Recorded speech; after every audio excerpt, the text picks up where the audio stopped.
Здравейте на всички! Тази вечер искам да представя едно бижу, което предполагам немалко хора биха оценили. Затова няма да се спирам много в детайли.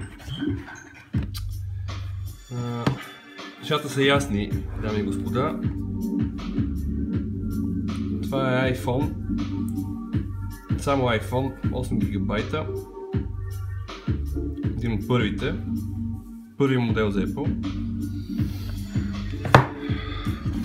Реших, че вече не ми трябва и съм склонен да се разделя с това чудо, което, ако не друго, вече най-малкото има колекционерска стойност. Затова нека да видим какво има вътре. Това е опаковката. Сами може да видите състоянието на телефона. Като се да го извада много нежно. Ръбовете. Думата на английски почти е, нали, mint, но няма видими дефекти. Ползване с много голяма любов от любими мои хора. Предполагам, че те ще се познаят на видеото, затова здравейте.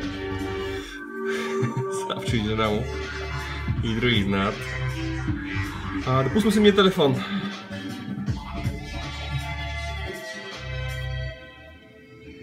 Така, отключваме, батерия трябва да се зареди. Тази версия мисля, че беше jailbreakната, разбира се, за да може да работи с по-нови приложения. Но ако трябва да отидем да проверим, да видим с кой iOS е. Значи с версия 3.1.3.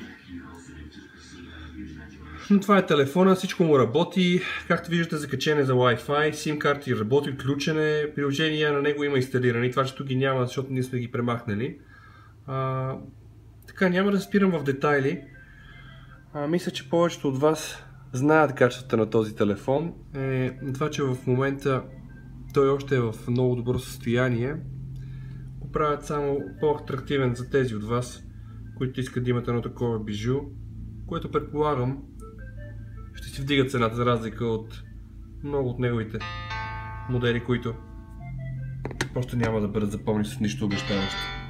Но нека все пак да видим какво има и в кутията, защото сега пак аз ви показах не случайно. Това си е към него. Сега, да, виждате, тук има някакви малки забележки. Това, което виждаме останало, е една докинг станция, на която телефона може да се сложи и да се зарежда.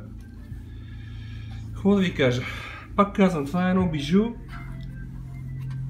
който иска да го има в неговата колекция. С радост може да забележи, че състоянието е доста запазено. И само забележете за телефон, който е почти на 10 години, как работи, нали. Но тук няма да се спирам на някакви сравнения. Това е телефона. Долу в самата обява ще видите информация за цената. И пак казвам, това е един стар телефон, никакъв да е. Тези от вас, които са заинтересовани, могат да се свържат с мен и да коментираме в детайли. Това просто мисля, че е една от историите на мобилната комуникация и ето батерията му свърши. С това и моя видеоклип. Чао до сега!